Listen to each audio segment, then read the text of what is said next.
Selamat siang investor, kembali bersama saya Melina dari Maxco Futures. Pada kesempatan kali ini kita akan membahas berita seputar indeks saham, forex dan juga komoditas. Bursa saham Amerika Serikat berakhir lebih tinggi pada akhir perdagangan Rabu waktu setempat atau Kamis waktu Indonesia Barat. Penguatan dapat terjadi setelah Federal Reserve mempertahankan suku bunganya di 0,25%. Kebijakan moneter longgar yang ditempuh The Fed ini membuat risk appetite investor membaik sehingga membuat harga aset-aset beresiko seperti saham lebih diminati. Kamis 30 Juli 2020, indeks Dow Jones Industrial Average naik 160,29 poin atau 0,61% menjadi 26.539,57. Sedangkan S&P 500 naik 40 poin atau 1,24% menjadi 3.258,44. Indeks komposit Nasdaq naik 140,85 poin atau 1,35% ke level 10.542,94. Semua 11 sektor utama S&P 500 berakhir lebih tinggi dengan sektor energi dan keuangan naik lebih dari 2% memimpin kenaikan. Saham Apple, Amazon, Facebook, dan Google parent Alphabet semuanya naik lebih dari 1%. Keuntungan datang ketika kepala eksekutif perusahaan-perusahaan tersebut bersaksi di sidang anti monopoli dalam membela praktis bisnis mereka. Federal Reserve Amerika Serikat memutuskan untuk mempertahankan suku bunga acuannya pada level rekor terendah mendekati 0%. Selain itu, Bank Sentral Amerika Serikat memperingatkan bahwa kebangkitan dalam kasus COVID-19 mulai membebani pemulihan ekonomi. Bank Sentral Amerika Serikat berencana mempertahankan kisaran target untuk tingkat suku bunga acuan pada 0 hingga 0,25% sampai yakin ekonomi Amerika Serikat telah melewati tekanan dan berada di jalur untuk mencapai level pekerjaan maksimum dan menuju harga yang stabil. The Fed memangkas suku bunga mendekati 0% pada dua pertemuan pada Maret silam dan mulai membeli sejumlah surat utang dan sekuritas untuk memperbaiki pasar keuangan. Kemudian The Fed juga meluncurkan program pinjaman baru untuk menyediakan dana sebesar 2,3 triliun US dollar guna mendukung ekonomi dalam menanggapi wabah virus corona. Beralih ke berita komoditas, harga emas dunia pagi ini Kamis 30 Juli 2020 melemah, usai mencetak rekor tertingginya terbaru semalam.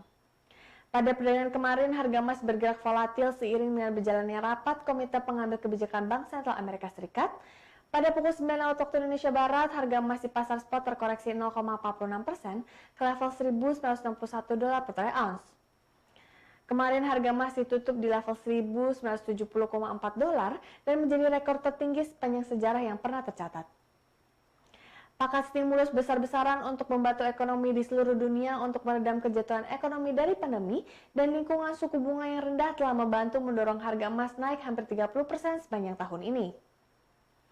Setelah emas mencapai rekor terbarunya, maka harga akan terkoreksi dan mengindikasikan aksi ambil untung yang dilakukan oleh para investor. Namun koreksi yang terjadi pada emas tersebut digunakan sebagai momentum untuk membeli bullion sehingga harganya dapat kembali terdongkrak naik.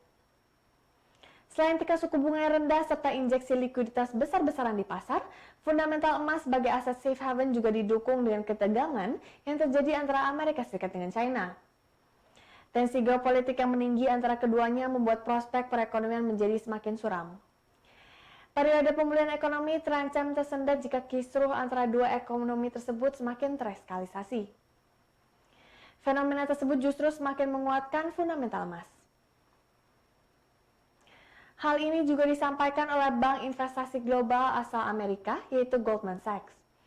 Bank investasi global tersebut pada hari Selasa menaikkan perkiraan harga emas 12 bulan menjadi $2.300 per troy ounce. Sedangkan dolar Amerika Serikat jatuh ke level terendah dalam 2 tahun pada akhir perdagangan Rabu waktu setempat. Dalam rapat yang terjadi di hari tadi, The Fed jelas sedikit lebih berhati-hati dan bersikap dovish. Pada dasarnya memberitahukan pasar bahwa tidak akan menaikkan suku bunga dalam waktu dekat. Indeks dolar Amerika Serikat yang mengukur greenback terhadap sekeranjang mata uang utama lainnya turun 0,44% menjadi 93,42 setelah mencapai level terendahnya di 93,17. Ini merupakan yang terlemah sejak Juni tahun 2018. Sedangkan harga minyak di pasar global naik pada akhir perdagangan Rabu atau Kamis pagi waktu Indonesia Barat. Kenaikan dipicu penurunan tajam dalam persediaan minyak mentah Amerika Serikat. Minyak mentah bejaka Brent untuk pengiriman September ditutup pada 43,75 per barrel, naik 53. Minyak mentah bejaka Brent untuk pengiriman September ditutup pada 43,75 per barrel, naik 53 sen atau 1,2%. Sedangkan minyak mentah bejaka West Texas Intermediate untuk penyerahan September naik 23 sen atau 0,6% menjadi menetap di 41,27 dolar Amerika Serikat per barrel. Persediaan minyak mentah Amerika Serikat turun 10,6 juta barrel selama pekan yang berakhir 24 Juli menjadi 526 juta barrel menurut Badan Informasi Energi Amerika Serikat. Penurunan ini menjadi penurunan terbesar sejak bulan Desember. Penurunan stok minyak mentah kemungkinan merupakan akibat dari pemotongan pasokan yang disetujui pada April oleh Organisasi Negara-Negara Pengekspor Minyak atau OPEC dan sekutunya yang akhirnya terrealisasikan. Harga minyak juga mendapat dorongan dari dolar Amerika Serikat yang lemah karena biasanya ada korelasi terbalik antara nilai tukar asing dolar Amerika Serikat dan juga harga minyak. Namun, para pedagang terus mengkhawatirkan prospek permintaan energi di tengah melonjaknya kasus virus corona di Amerika Serikat. Sejumlah rekor infeksi baru virus corona dilaporkan secara global. Sekian berita seputar indeks saham, forex, dan komoditas untuk hari ini. Saya Melina pamit undur diri, terima kasih dan sampai jumpa lagi.